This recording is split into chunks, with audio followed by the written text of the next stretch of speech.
嗨，大家好，我是坦皮叔。今天是2025年5月23号。这一期咱们继续聊聊俄罗斯入侵乌克兰，看一看乌克兰战场上也有什么变化。今天是俄罗斯侵略乌克兰的第1185天，也是乌军进入库尔斯克的第291天。根据乌克兰媒体报道前线总共记录了164次战斗。库尔斯克前线，乌克兰军队包围了泰特基诺，俄军指挥所、弹药库、装备和人员遭到沉重打击，损失惨重。另外，乌克兰空军对驻扎在当地一所学校教学楼里的俄军士兵进行了轰炸。过去1周多里，俄罗斯伞兵在物资和部队集结方面遭遇了严重问题。巴斯基夫卡、尤纳基夫卡公路完全处于乌克兰无人机控制之下，任何出现在那里的东西都会立即遭到打击。俄军在村庄之间穿梭、集结和进攻比平时要困难得多。想把乌军赶出库尔斯克绝非易事。多方消息证实，乌军已经包围了乔特基诺镇。乌克兰武装部队总参谋部通报称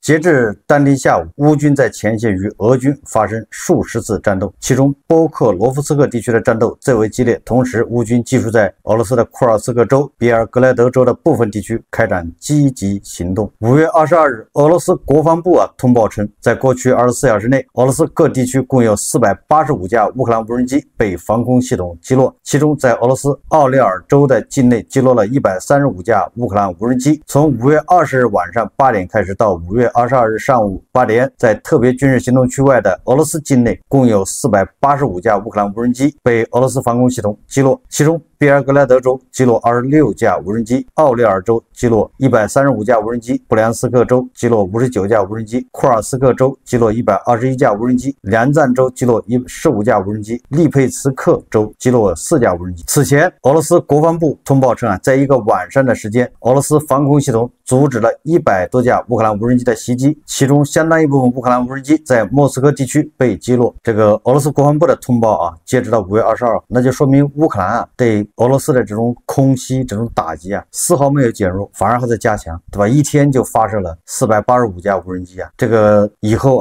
这个无人机恐怕是越来越多5月22号，俄国家杜马独联体欧亚一体化和外国同胞联络事务委员会副主席维克托·沃多拉斯基向塔斯社说他说俄罗斯的卢甘斯克共和国还剩0.01%的国土有待解放。他说俄军有望在2周内完全解放卢甘斯克共和国领土，仅剩所谓灰色地带没人居住的村庄，但这些村庄布满了乌军设下的陷阱和地雷。这是双方在战场的情况双方的战线变化没有什么明显变化。我们再看看外交以及国际援助。乌克兰外交部长西比加在与欧盟外长卡拉斯会谈后表示，欧盟承诺在2025年底前向乌提供的200万发炮弹中，已有2/3确保到位，剩余部分正在加紧落实。会谈还涉及乌克兰加入欧盟的相关议题，也就是今年这个200万发炮弹欧盟提供的2/3已经没问题了，还有1/3正在加紧落实。荷兰首相肖夫表示，无论俄罗斯与乌克兰解决战争的谈判结果如何，北约国家都将继续支持基辅战斗到底。5月22日消息，欧盟议会支持欧盟委员会提高俄罗斯农产品进口关税的倡议。欧盟委员会在布鲁塞尔一次小型会议上做出了该决定。欧盟新关税将影响对俄罗斯的糖、醋、面粉和动物饲料等进口产品的加征新的关税。该决定一旦生效，意味着欧盟将对所有从俄罗斯进口的农产品征收关税。欧盟委员会澄清称，新措施不会对俄罗斯产品经欧盟运往第三国产生影响。这个对俄罗斯的农产品开始下手了到2028年，俄罗斯农产品进口到欧盟的关税税率最终将达到每吨430欧元。华尔街日报援引消息人士的话报道称，俄罗斯与乌克兰之间新一轮谈判可能在6月在梵蒂冈举行。据消息人士称美国总统特朗普上周日向欧洲国家领导人表示，可能会派美国国务卿卢比奥和特使凯洛格参与谈判。此前，罗马教皇利奥14日在与意大利总理梅洛尼的交谈中确认，准备在梵蒂冈主持俄乌谈判。俄罗斯总统新闻秘书佩斯科夫在评论梵蒂冈的提议时表示，尚未做出有关俄乌未来谈判地点的决定。这里面就说到了这个卢比奥啊，这个周三呢，在美国国会众议院外交事务委员会听证会上，美国国务卿卢比奥在回应国会议员的质问时，拒绝称俄罗斯总统普京为战争罪犯。这个当天的这个听证会上啊，马萨诸塞州的众议员比尔多次质问卢比奥是否认为普京是战争罪犯，而这个卢比奥啊，可以说是就环顾左右而言他，死活就是不正面回答这个议员的提问，在那绕圈子，非常尴尬啊，场面一度啊，这个让这个卢比奥下不了台。大家可以看视频啊。Is Russia the aggressor in this Ukraine war? Yeah, Russia invaded Ukraine. So they are the aggressor in this war, correct? They invaded them, yes. Well, thank you, sir, because it's important to get this clarity, because President Donald Trump said it was Ukraine that started this war, and our allies have the right to know this. Secondly, the person we're negotiating with, Vladimir Putin, is he a war criminal? Well, I think you can look at instances that have happened there and certainly characterize them as war crimes, but our intent is to end the war. Is he a war criminal? We can't end the war without talking to Mr. Putin. That's pretty simple. Is he a war criminal? Well, that's this man we're negotiating with, Vladimir Putin. Is he a war criminal? That's not tough. But what? I'm trying to answer your question by telling you that we're trying to end the war here. Go ahead. No, it's not a simple answer. You are equivocating, sir. Just answer the question. I'm answering your question, and the answer is that war crimes have been committed, no doubt. And who is responsible for that? There will be time and place for that accountability. But right now, the job is to end the war. So you won't answer the question. If we don't end the war, people are going to get reclaiming my time, sir. Let me go on. Because I don't understand this. Because you're sitting in front of us now as Secretary of State. It wasn't long ago that you were sitting as a senator with Secretary of State nominee Rex Tillerson at the time, in the exact same circumstances, only reversed. And you questioned him about Putin directing attacks against schools, markets, hospitals, playgrounds. And on top of this, in this instance, he's abducted 20,000 children, a clear war crime. So you were very clear then Vladimir Putin was a war criminal. Now you're unmaking him a war criminal, and you won't answer the question about the exact same circumstances. You're putting words in my mouth. I'm reclaiming my time, sir. You're putting words in my mouth. And you know what you said to Secretary Tillerson at the end of his answer when he equivocated just as you are right now? I've not equivocated. You said, you just don't let me sure answer. Sounds like it to me. Then I'll give you a second chance. Is Vladimir Putin a war criminal? I already told you war crimes have been committed. No, you didn't tell me if he's a war criminal. Mr. Chairman, am I allowed to answer questions? I'm reclaiming my time, sir. And listen, I'm using your own words so you don't have to answer. Did you know what you said to then nominee Secretary of State Tillerson? You said you were very discouraged in his inability to accept that Putin was indeed a war criminal. Your words, we don't need any more. You're inconsistent. The third question I have, sir, is this. I answered your question. You just don't let me answer. You did not answer the question about Putin's war criminal conduct in Ukraine. You asked me a question, then you reclaim your time. So how can I answer the question? You answered it. Listen, let me go forward with this. 3 questions. And are you going to reclaim time on those two? I'm giving you a chance to answer. Give me a chance to ask the question. Here it is. So there's a concern among these allies that we've had, our closest allies, about the one-sidedness of the negotiations with Russia and Ukraine. Gentlemen's time has expired. Secretary Rubio, if you'd like to respond, by all means. Can I reclaim my time for a few seconds? Thank you. Number one, crimes have been committed in the war on Ukraine, and there will be accountability for that. But our goal right now is to end that war, because let me tell you, every single day that that war goes on, more people are killed, more people are maimed, and frankly, more war crimes are being committed every day that the war lasts. Number one. Number two, I don't know how European allies could say that. I talk to European allies literally every single day. I see or talk to the foreign minister of the UK and France and Germany more than I see or talk to my own kids in some days. Chairman, so these are all I'm reclaiming my time now. Our goal is to end this war so more people don't die. And by the way, we want all those kids returned back to their homes that were kidnapped from their parents. We just want people to stop dying. Every day this war goes on, people die, things are destroyed, and lives are ruined. And we want it to stop. 关键这个议员呢，人家发问啊，他也没打算让卢比奥回答，也就是说，你卢比奥回答是最好的，你不回答，议员替你回答，因为人家是做了充分的功课来的。哎，这个议员翻出了啊，卢比奥当议员的时候，也就是卢比奥在当这个美国国务卿之前呢，他也是议员，当初他就坐在这个位置质问，对吧？这个拜登任上的那个美国国务卿，哎，他认为，对吧？这个那个时候卢比奥认为俄罗斯是侵略者，普京是战犯。现在卢比奥还是卢比奥啊，他成了特朗普政府的这个美国国务卿之后啊，他就不承认普京是战犯了，这个也非常有意思啊。卢比奥还是那个卢比奥，但是美国总统已经换人了。确实啊，美国在俄乌这个问题上发生了重大的变化。就目前看啊，特朗普啊，确实是被普京牵着鼻子走。首先是根据彭博社援引消息来源报道，特朗普周一私下告诉欧洲领导人，普京并没有准备好结束战争，因为他认为自己正在取得胜利。特朗普向欧洲领导人暗示，他相信普京将在乌克兰取得胜利。图片报在美国总统和俄罗斯总统对话后报道称，特朗普拒绝了乌克兰停火的呼吁。该出版物称这是对俄政策180度大转变。这家德国报纸指出，尽管普京继续轰炸乌克兰，但华盛顿现在对莫斯科准备与基辅谈判感到满意。这说明特朗普接受了普京的方案，先谈判再停火，从而实质上废除了欧洲对俄罗斯的最后通牒。实际上，这个特朗普在俄乌战争上的立场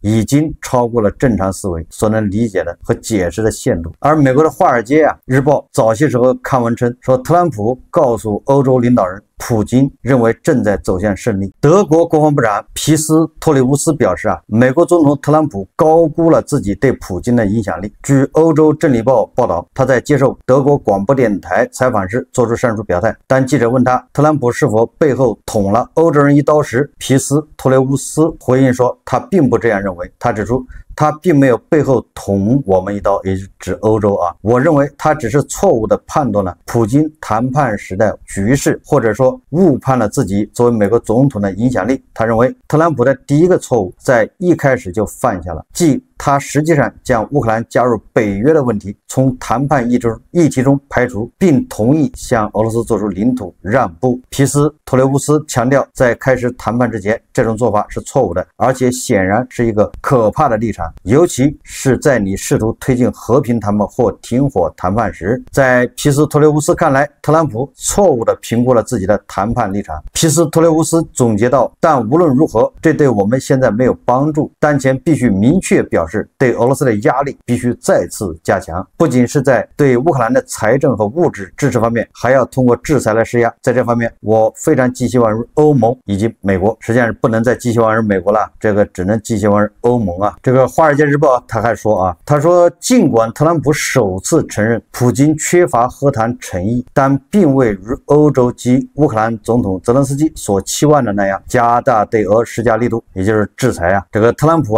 在与欧洲领导人前期通话中暗示可能实施新制裁，但24小时后态度急转，转而主张推动俄乌在梵蒂冈举行低级别会谈。尽管未能促成美国加码制裁，欧洲方面仍是此次沟通取得部分突破，既令各方认清了普京当前立场，也凸显欧洲需承担支持乌克兰的主要责任。这个欧洲到现在才得出这样的结论，显然有点晚了。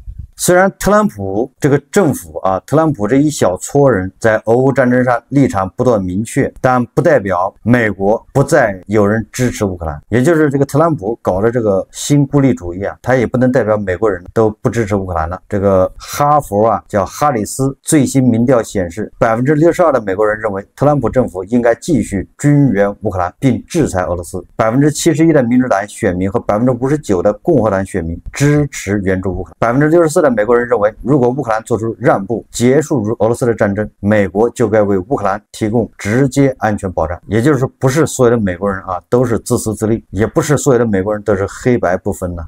我们再看看俄罗斯这个俄罗斯呢就更有意思了。首先是口爆界的天花板梅德韦杰夫，这又是早酒喝多了这个梅德韦杰夫提醒乌克兰说，乌克兰还有一条路可走，那就是无条件投降，也就是这个梅德韦杰夫劝降乌克兰。俄罗斯的外交部长拉夫罗夫在俄罗斯亚美尼亚就斯拉夫大学发表讲话时说说俄方不会再接受先停火再谈的条件，也就是俄罗斯明确的拒绝了欧洲和乌克兰的这个诉求，就是欧洲和乌克兰要求是先无条件停火，然后再谈判。那拉夫罗夫作为外交部长正式回应，俄罗斯是不会接受先停火再谈的条件。双方在梵蒂冈还谈个什么呢？不过是耽误时间、拖延时间而已。这个5月22号，为了表彰拉夫罗夫做的贡献，俄罗斯总统普京向俄罗斯外长拉夫罗夫授予了象征俄罗斯最高荣誉的圣安德烈一级勋章。俄罗斯外交部长拉夫罗夫因其多年来卓有成效的政府工作和对俄罗斯政治的重大贡献而被授予圣安德烈一等勋章。拉夫罗夫还因其在加强政教关系方面做出了重大贡献，获得了亚历山大涅夫斯基一级勋章。这个让我想起了俄罗斯的末日将军应该是2022年底获得了这个普京授予的这个什么最高荣誉的这个勋章，然后就被免职了，然后现在是不知所终，卸磨杀驴所以结合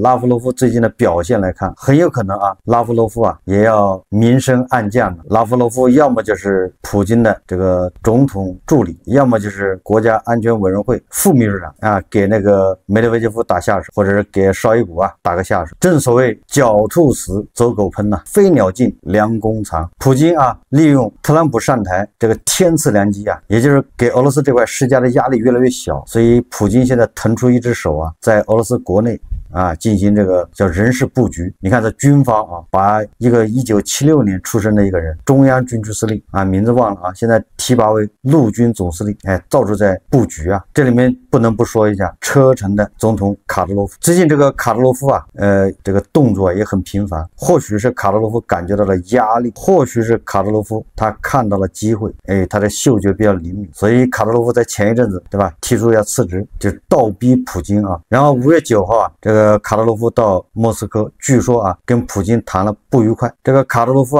他想辞去车臣的总统职位，然后由他的儿子第三个儿子17岁的接替车臣的总统。按照俄罗斯媒体说法，这个普京他有规定在俄罗斯的宪法规定，这个36岁以下不能当总统，也就是说这个卡德罗夫的儿子年龄没到，而且还说了普京还说了，卡德罗夫当年当总统也是等他到了36岁才当的，就正式当车臣的总统。卡德罗夫接班好像也是高中毕业之后接的班，那也就是说卡德罗夫他的诉求没有达到。这个一方面说明卡德罗夫恐怕身体不行了，确实有媒体报道他是什么又是尿毒症也是各种各样的病，那脸越憋越大所以他急于要把后事安排好，要把权力交到他儿子手上。所以你看这个卡德罗夫他的目的没达到，所以他又在指桑骂槐今日俄罗斯这个电视台他做了一个抹黑乌克兰的一个视频节目，就是讽刺乌克兰6年前这个泽连斯基当选总统然后承诺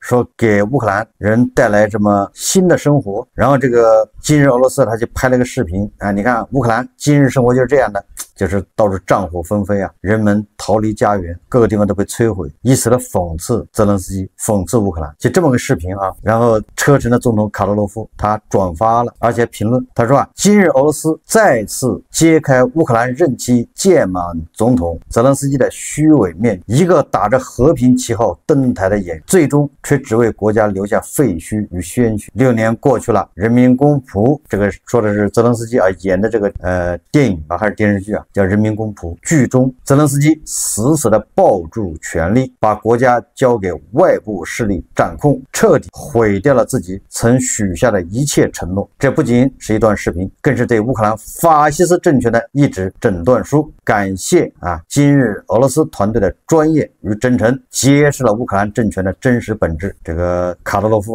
指桑骂槐，对吧？就这段话你要说他是骂普京的，那更恰当，对吧？卡德罗夫这段话说他是评价泽连斯基，那有点勉强了，甚至有点这个罔顾事实。但是他要是这个把泽连斯基换成普京，把乌克兰换成俄罗斯，那简直了，天衣无缝，对吧？这个今日俄罗斯再次揭开俄罗斯任期届满总统普京的虚伪面具，没毛病吧？普京都干了25年了，那届满的多少回了，对吧？应该叫5次届满总统普京，或者4次，反正你满了很多回了，都数不清了啊。然后是一个打着让就是还你一个伟大的俄罗斯，还你一个强大的俄罗斯旗号登台的演员，或者叫登台的特工，最终却只为国家留下废墟与鲜血，这没毛病，对吧？25年过去了，普京死死地抱住权力，彻底毁掉了自己曾许下的一切诺言，也就是给我20年，还你一个强大的俄罗斯。现在俄罗斯强大吗？已经给了25年了。这不仅是一段视频，更是对俄罗斯独裁政权的一纸诊断书。感谢今日俄罗斯团队的专业与真诚，揭示了俄罗斯政权的真实本质。你看看，就是你把里面乌克兰换成俄罗斯，普京泽连斯基换成普京，你发现更恰当。所以这个卡德罗夫他是憋着一股怒火他想跟普京达成交易，普京不同意。这个也可以理解因为普京想我还没有世袭呢，你车臣搞世袭合适吗？车臣是你们卡家的，俄罗斯还没有成为普家的呢。虽然我对吧连任了5届，很累，未来恐怕第6届、第7届，但是我还没搞世袭嘛。这个卡德罗夫批评普京，批评俄罗斯，这个可以说恰如其分，因为俄罗斯确实是一片废墟大家也知道了吧，朝鲜对吧？最近那是跟俄罗斯跟普京那是蜜月期朝鲜拿自己的这个士兵的性命对吧，去俄罗斯参战，帮普京打仗，然后换回来什么呢？换回来的技术和一些钱。但是这个朝鲜失算了你从俄罗斯换回来什么技术呢？这不丢人丢大发。5月21号，朝鲜新建造的5000吨级驱逐舰下水仪式5月21号在青津造船厂举行。根据朝中社的报道这个不是编造的当时司令官亲自出席参加这个驱逐舰下水仪式，司令官正在那看呢，结果丢人的一幕，令人痛心的一幕，或者叫滑稽的一幕发生了。根据这个媒体描述也看不到视频，网上很多视频都是假的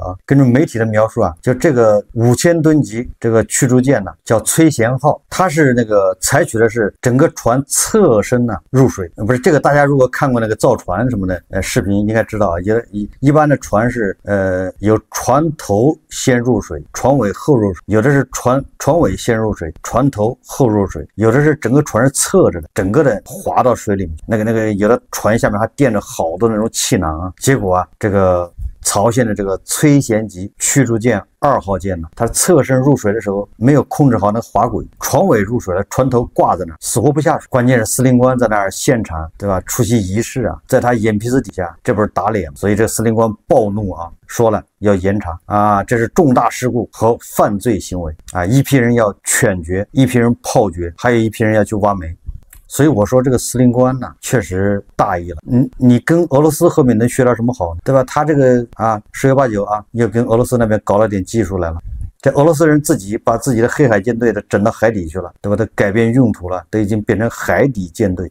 对吧？莫斯科号巡洋舰已经变成莫斯科号潜艇了，对吧？你跑去跟俄罗斯的海军取经，这就是问道于盲。还有俄罗斯还5月19号说要这个试射叫亚尔斯洲际弹道导弹，结果这个弹道导弹反正大家也没看到它发射，是不是又自闭了，对吧？自己自爆，对吧？这个朝鲜你跟俄罗斯学，别的没学着，这个我和我的祖国一刻也不能分开都学着了。你这个新的这个驱逐舰要下水，它死活不下水，船头挂在那儿，它也不下去，这不就典型的说明就是他与他的祖国一刻也不能分离。你看俄罗斯那洲际导弹也是，对吧？去年发射的那个萨尔马特也是一刻都不能分离。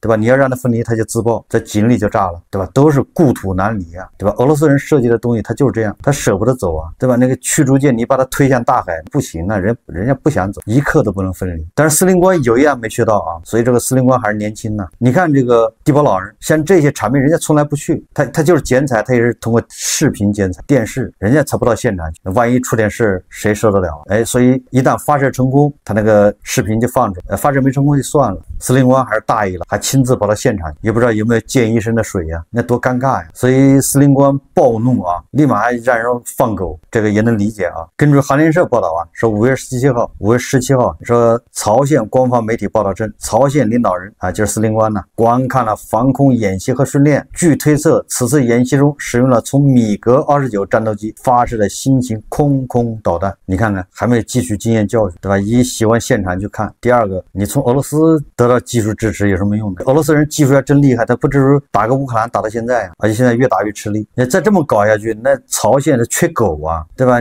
你要执法犬绝，那你得养多少狗啊？朝鲜狗都不够用了。说朝鲜啊，你好的不学，你学俄罗斯，那是自取灭亡。现在无论是俄罗斯的这些高官，对吧？低保老人5夫1娃1金，还是乌克兰的人，对吧？乌克兰的这个泽连斯基，甚至乌克兰那些在野党，大家都清楚，俄乌这一仗啊，谁输谁亡。你说俄罗斯输了，那俄罗斯就解体；乌克兰输了，乌克兰就不存在了，要不了几年。所以这个战现在打成这样，没有什么退路，没有绥靖的可能，对吧？特朗普到现在还转不过弯呢。如果俄罗斯输了，俄罗斯就变成20多个小俄罗斯；如果乌克兰输了，那乌克兰就变成白俄罗斯那样，那还是最好的状态，不排除直接被俄罗斯吞并。所以你说谁能让呢？现在已经不是什么几个州的领土的问题，对吧？而是国家存亡的问题。而特朗普还拿一个生意来跟人家谈，对吧？老想着跟俄罗斯做点生意，跟乌克兰做点生意，有什么用啊？对吧？大家都是把脑袋憋在裤腰带上。好，这期节目我们就聊到这，感谢大家收看。如果喜欢我的节目，欢迎订阅转发，也可以在下方留言评论，谢谢大家。